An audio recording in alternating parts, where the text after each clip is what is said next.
हस्तिनापुर के राजा शंतनु ज्ञान और न्याय के साथ अपने राज्य का शासन करते थे।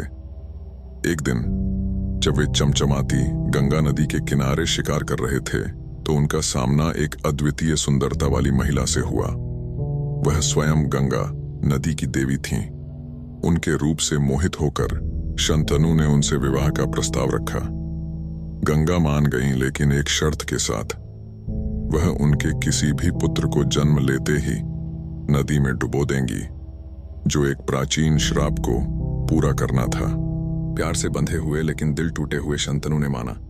गंगा ने उन्हें एक चमकदार बच्चे को जन्म दिया, जिसका नाम देवव्रत रखा गया। अपने वचन के अनुसार गंगा नवजात शिशु को लेकर गायब हो गईं। शंतनु तबाह होकर असहाय भाव से देखते रहे। यह चक्र 7 बार दोहराया गया।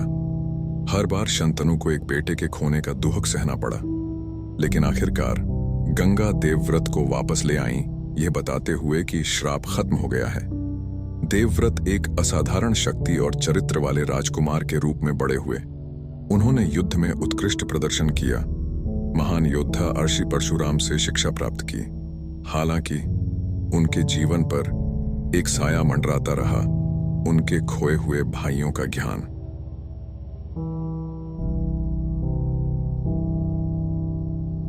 कुछ साल बीत गए और शंतनु को एक मछुआरे की बेटी सत्यवती से प्यार हो गया।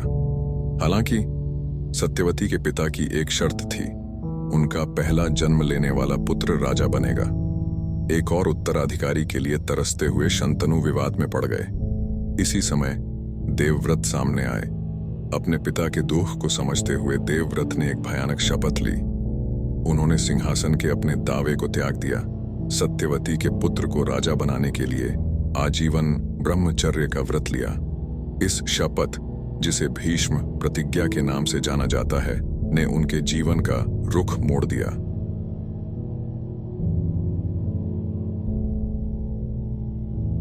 हस्तिनापुर में भीष्म के राज्याभिषेक से इनकार करने के पश्चात शंतनु ने अपने उत्तराधिकारी खोजने का निश्चय किया।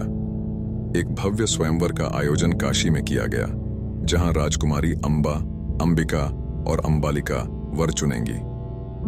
भीष्म अपने सौतेले भाई विचित्रवीर्य के लिए कौरव वंश का भविष्य सुरक्षित करने स्वयंवर में शामिल हुए। भीष्म ने अपने अजेय कौशल का प्रदर्शन करते हुए अन्य राजकुमारों को पराजित किया। स्वयंवर समाप्त हुआ और भीष्म तीनों कन्याओं को साथ लेकर हस्तिनापुर लौट आए। अंबा, सबसे ज्येष्ठ राजकुमारी, भीष्म के समक्ष उपस्थित हुई।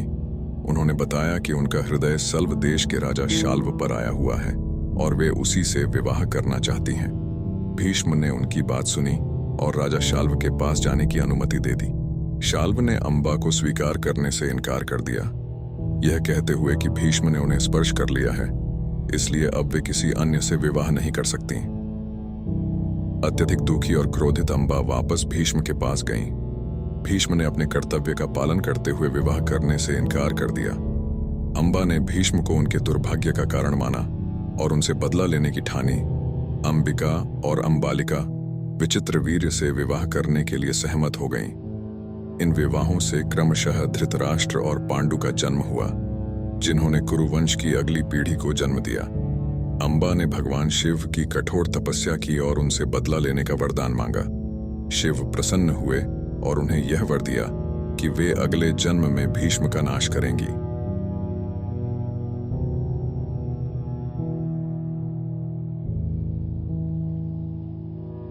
भीष्म ने सत्यवती के 2 पुत्रों धृतराष्ट्र और पांडु को बड़े होते देखा। धृतराष्ट्र ज्येष्ठ पुत्र थे, लेकिन नेत्रहीन पैदा हुए थे। पांडु दृष्टि संपन्न थे, परंतु उनमें राज्य का मोह न था। भीष्म ने दोनों भाइयों को राजनीति और युद्ध का प्रशिक्षण दिया, यह जानते हुए कि एक दिन उनमें से एक को सिंहासन संभालना होगा। धृतराष्ट्र का विवाह गांधारी से हुआ, जिनको विवाह के समय से ही आंखों पर पट्टी बांधनी पड़ी थी। अपने पति के साथ दुख बांटने के लिए उनके 100 पुत्र हुए, कौरव कहलाए। पांडु का विवाह कुंती और माद्री से हुआ, जिनसे युधिष्ठिर, भीम, अर्जुन, नकुल और सहदेव नामक 5 पुत्र पैदा हुए, जिन्हें पांडव कहा जाता था।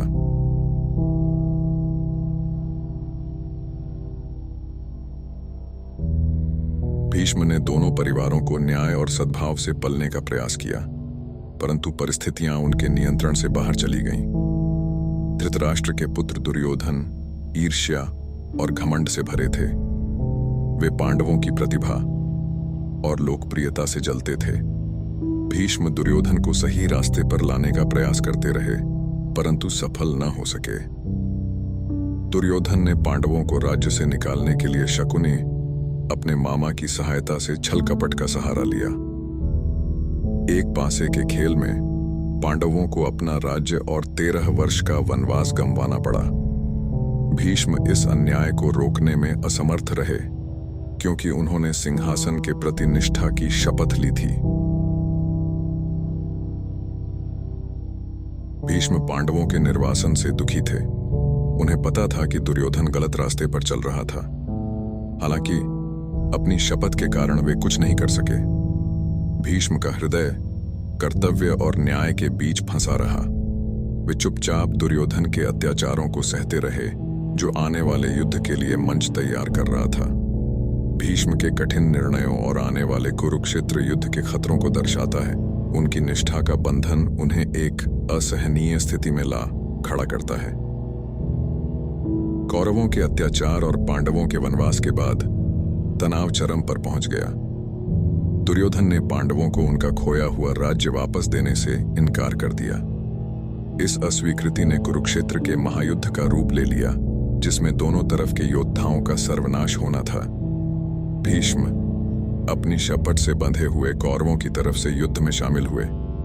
हालांकि उनका दिल पांडवों के साथ था। यह निर्णय भीष्म के लिए बेहद कष्टदायक था। भीष्म महान योद्धा ने युद्ध भूमि पर अपना पराक्रम दिखाया। उन्होंने 10 दिनों तक कौरव सेना का नेतृत्व किया और पांडवों को रोके रखा। लेकिन भीष्म ने पांडवों को कभी नुकसान नहीं पहुंचाने की भी शपथ ली थी, जिन्हें वे अपने भतीजों के समान मानते थे। उन्होंने पांडवों से सीधे युद्ध करने से बचाने के लिए युद्ध नीतियां अपनाई। युद्ध के दौरान शिखंडी, जो एक स्त्री के वेश में था, भीष्म से युद्ध करने लगा। भीष्म ने स्त्री से युद्ध न करने की अपनी शपथ के कारण अपने हथियार नीचे कर दिए। इस अवसर का फायदा उठाते हुए अर्जुन ने भारी मन से भीष्म को बाणों से क्षत विक्षत कर दिया और उनके लिए बाणों की शैया बना दी। हालांकि गंभीर रूप से घायल, भीष्म ने युद्ध समाप्त होने तक मृत्यु को टाल दिया। वे बाणों की शैया पर लेटे रहे, युद्ध के परिणाम को देखते हुए और मारे गए वीरों के लिए शोक मनाते हुए। सूर्य के उत्तरायण होने पर एक शुभ अवसर पर भीष्म ने अंतिम सांस ली। उन्होंने मरने से पहले दोनों पक्षों को युद्ध के विनाशकारी परिणामों और धर्म के महत्व के बारे में ज्ञान दिया। उनकी शिक्षाएं सभी के लिए एक कठोर चेतावनी थी, जो युद्ध के विनाशकारी परिणामों को दर्शाती थी। कुरुक्षेत्र युद्ध में पांडवों की जीत के बाद भीष्म ने अंततः मृत्यु को स्वीकार कर लिया।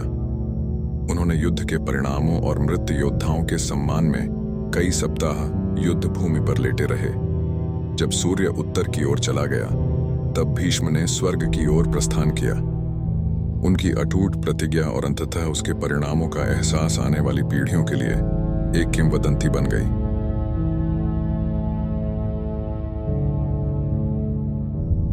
भीष्म की कथा हमें आज भी प्रेरित करती है। उनका जीवन धर्म, कर्तव्य और आत्मत्याग का एक अद्वितीय उदाहरण है।